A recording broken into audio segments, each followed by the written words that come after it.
ओम नमः शिवाय। लक्ष्मी देवी और चंद्र के शक्तियों से युक्त शरद पूर्णिमा प्रतिवर्ष आश्विन मास में पूर्णिमा तिथि को अर्थात विजयदशमी के 5 दिन बाद की जो पूर्णिमा होती है उस दिन मनाया जाता है। इस वर्ष शरद पूर्णिमा 9 अक्टूबर दिन रविवार को है और चंद्रोदय का जो समय है इस शरद पूर्णिमा में वह लगभग शाम के 5:30 बजे के आसपास है और शाम को 5:30 बजे चंद्रोदय होने के बाद सुबह लगभग ब्रह्म मुहूर्त में 4:30 बजे के आसपास चंद्रास्त हो जाएगा। जो अलग अलग शहरों में अलग अलग अक्षांश देशांतर पर उसका समय अलग अलग होगा। तो सामान्यतया शरद पूर्णिमा के विषय में प्रचलित है कि इस दिन चंद्र की किरणें जो है वह औषधि तत्व को बढ़ा देती है। पृथ्वी पर जो औषधियाँ हैं उन सारी औषधियों का स्वामी चंद्र है। जन्म कुंडली में जब चंद्रमा दूषित हो जाता है तो यह विभिन्न रोगों का कारक बनता है। बहुत सारे घरों में जहाँ बीमारियाँ खत्म ही नहीं होती है वहाँ बुध के साथ साथ चंद्र भी दुर्बल अवस्था में रहता है। साथ ही चंद्रमा मन का स्वामी है। ज्योतिष शास्त्र में कहा गया है, हमारे धर्म ग्रंथों में कहा गया है, चंद्रमा मनसो जाता है। इसके लिए एक श्लोक है, चंद्रमा मनसो जातश्चक्षो सूर्यो अजायत, अर्थात चंद्रमा मन का स्वामी है। तो शरद पूर्णिमा में मान्यता है इस दिन खीर बनाकर अगर चंद्र की रोशनी में रख के खाया जाए तो वह बहुत ही तीव्र रोगनाशक होता है। तो खीर बनाने की विधि क्या है? तो खीर बनाने के लिए सामान्य विधि यह है कि चंद्र की रोशनी में ही अगर खीर बनाया जाए तो इसे विशेष करके लाभकारी माना गया है।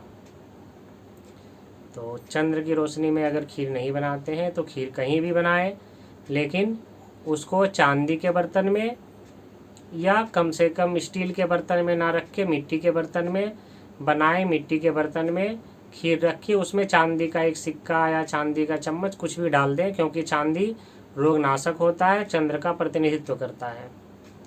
तो इस तरह से डाल के उस खीर को छत पर या कोई भी खुले स्थान में ऐसे स्थान पर रख दें जहां उसको सुरक्षित रखा जा सके और उस पर कोई भी पतला सफ़ेद वस्त्र ढक दें, अर्थात चंद्र की रोशनी भी पड़े और कीड़ा मकोड़ा भी उसमें नहीं पड़े। ऐसा है कि चंद्रमा पूर्णिमा की रात को बहुत सारी जगह पर भजन कीर्तन का आयोजन किया जाता है। हमारा यह भी मानना है कि जहाँ भजन कीर्तन का आयोजन होता है वह एकमात्र इसलिए कि सारी रात्रि जागरण की जा सके और उस खीर की रक्षा की जा सके। इस खीर को बहुत सारे जगह बहुत संस्थानों में जो है इसमें और कुछ औषधि कहीं कहीं तो हमको सुनने मिला था, ये कोई मजबूत प्रमाणिक स्रोत नहीं है, कि घृत कुमारी की जड़ को डाल के कुछ औषधि तैयार करते हैं जिससे दम्मा ठीक हो जाता है आजीवन लाइफ टाइम के लिए। ऐसा बहुत जगह खीर दिया जाता है, पर यह घृत कुमारी है या नहीं, लेकिन हाँ चंद्र के गुणों के कारण, शरद पूर्णिमा के कारण उस खीर में जो है बहुत ही दिव्य गुण आ जाता है, औषधि गुण आ जाता है। और मान्यता है कि उस खीर का सेवन अगर सूर्योदय पूर्व, खीर का सेवन करने का विधि है सूर्योदय के पहले, तो सूर्योदय पूर्व या चंद्रास्त होने के पहले ही अगर 4 बजे भोर के लगभग खीर को खा लिया जाए तो बहुत सारे रोग जो गर्मी के कारण होते हैं, जैसे पित्त में वृद्धि होना, वह ठीक होता है, अथवा त्वचा रोग हो, अन्य बहुत सारी जटिल बीमारियां आती है इस श्रेणी में, उस सब से निदान हो जाता है। और 1 वर्ष तक तो व्यक्ति स्वस्थ रहता है। अगर प्रतिवर्ष लगातार कई वर्षों तक इस खीर का सेवन किया जाए तो बहुत सारी बीमारियां निर्मूल हो जाती है, नई बीमारियां जल्दी उत्पन्न नहीं होती। मतलब यह एक स्वास्थ्यवर्धक और स्वास्थ्यप्रद मार्ग है। तो खीर को बनाने के बाद क्या करें? खीर को सबसे पहले खीर निर्माण विधि पर चलते हैं। तो खीर निर्माण विधि यह है कि गाय के दूध में खीर बनना चाहिए। वह भी अगर कपिला गाय हो तो बेहतर है, अन्यथा गाय कोई भी हो, जर्सी गाय ना हो। खैर ये उपलब्धता की बात है, तो गोदुग्ध का उल्लेख किया गया है, तो गोदुग्ध में ही खीर बनाएं। उसके बाद अपनी स्वाद के अनुसार उसमें आप काजू किशमिश डालें, छुहारा डालें, नारियल को महीन पीस कर डाल दें। खीर को उतार लेने के बाद आप उस पर और भी जो भी चीज़ें आप औषधीय गुण चाहते हैं तो जो आपको लगे वह डाल सकते हैं। डालने के बाद इस खीर का पात्र को चंद्रमा की रोशनी जहाँ सारी रात पड़ती रहे वहाँ रख दें और तकरीबन शाम को चंद्रोदय हो जाता है तो शाम के बाद आप 9, 10, 11 बजे अपनी सुविधानुसार रख सकते हैं। कम से कम 3-4 घंटे तो चंद्रमा की रोशनी में खीर को रखें ही, लेकिन इससे पूर्व खीर को लेकर के भगवान श्री कृष्ण के पास भोग लगाएं।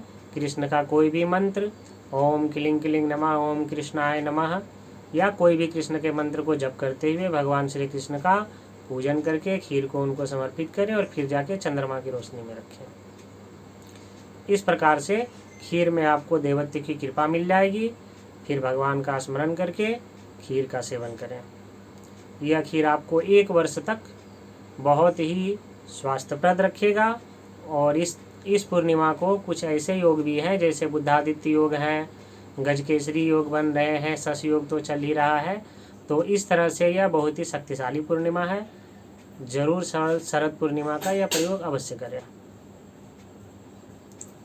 अब आते हैं इसके लक्ष्मी कारक प्रयोग, क्योंकि मान्यता है कि लक्ष्मी की उत्पत्ति इसी शरद पूर्णिमा को हुई थी और लक्ष्मी के कृपा के लिए इस दिन बहुत सारे प्रयोग किए जाते हैं। जैसे जो लोग दक्षिणावर्ती संघ का पूजन करते हैं, वे लोग दक्षिणावर्ती संघ का पुनः से पूजा पाठ करते हैं। उनका कोई भी मंत्र, जैसे ओम लक्ष्मी सहोदराय नमः या जो भी मंत्र है उसका जप करते हैं। कुछ लोग श्री यंत्र का पुनः पूजा पाठ करके मंत्र साधना उनकी मंत्र जप करते हैं, या मोती शंख में लक्ष्मी प्राप्ति के लिए मंत्र जप किया जाता है, या कुछ लोग लक्ष्म्याष्टक पढ़ते हैं, कनकधारा स्तोत्र का पाठ करते हैं, श्री सूक्त का पाठ करते हैं, लक्ष्मी चालीसा का पाठ करते हैं, अर्थात लक्ष्मी के विभिन्न उपायों को करते हैं। तो अगर आप इसमें से कोई भी उपाय करना चाहते हैं तो बिल्कुल कर सकते हैं। लक्ष्मी का पंचोपचार या सामान्य विधि से जो पूजन होता है, उस विधि से धूप दीप आपका धूप दिखाएं, दीपक जलाएं, पुष्प चढ़ाएं, प्रसाद चढ़ाएं और भगवान विष्णु का भी साथ में पूजन करते हुए कोई भी लक्ष्मी की उपासना का, लक्ष्मी का मंत्र का कम से कम 3 माला जप जरूर करें। इस प्रकार से लक्ष्मी को प्रसन्न करने से 1 वर्ष तक लक्ष्मी की प्रसन्नता पाई जा सकती है। हालांकि दीपावली के बाद कार्तिक पूर्णिमा को भी जो है लक्ष्मी का प्रयोग विशेष रूप से फलदायी माना गया है। यहाँ से हम ज्योतिष शास्त्र की ओर बढ़ते हैं कि चंद्रमा मनसो जाता, अर्थात जिन लोगों का मन उद्विग्न रहता है, चिड़चिड़ापन रहता है, चंद्र के कारण बीमारियों से परेशान है, अथवा चंद्र का बहुत सा शुभ योग जैसे केमद्रुम योग बना हुआ है, चंद्र अष्टम होने के कारण योग बना है, तो उन परिस्थितियों में इस खीर को खाने से चंद्रमा का जो शुभ प्रभाव है वह बलवती होता है और उसके जो दूषित प्रभाव है उसमें कमी आती है। केमद्रुम योग में भी कमी आती है। अगर ऐसे जातक जो मानसिक तनाव में रहते हैं, ऐसी जाति का जो परेशान है, यहाँ तक कि चंद्र को अर्थ का स्वामी माना गया है, या आर्थिक संकट को भी कम करता है, तो ऐसे परिस्थिति में खीर को सामने रख के चंद्र का मंत्र, चाहे वो कोई भी मंत्र आप ले ले, बीज मंत्र, तांत्रिक मंत्र, और उसको जप करके फिर खीर का सेवन आप पूर्व दिशा की ओर मुख करके करें। यह आपके चंद्र के लिए बहुत ही फायदेमंद होगा। वर्जित क्या है? शरद पूर्णिमा का विशेष ही धार्मिक महत्व है।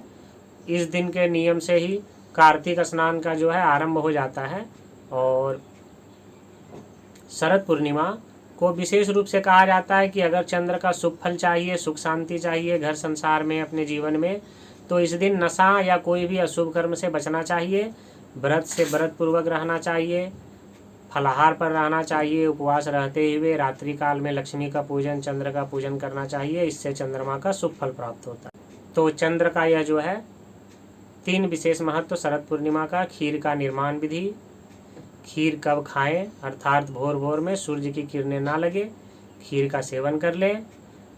शरद पूर्णिमा का विशेष महत्व है लक्ष्मी पूजन के लिए। तो हमने लक्ष्मी पूजन के रूप में क्या क्या करना चाहिए शॉर्ट में, कनकधारा स्तोत्र आदि, वह सब मैंने बताया। इसमें से कोई भी एक उपाय पूर्व या उत्तर की तरफ मुख करके लगातार करते रहें।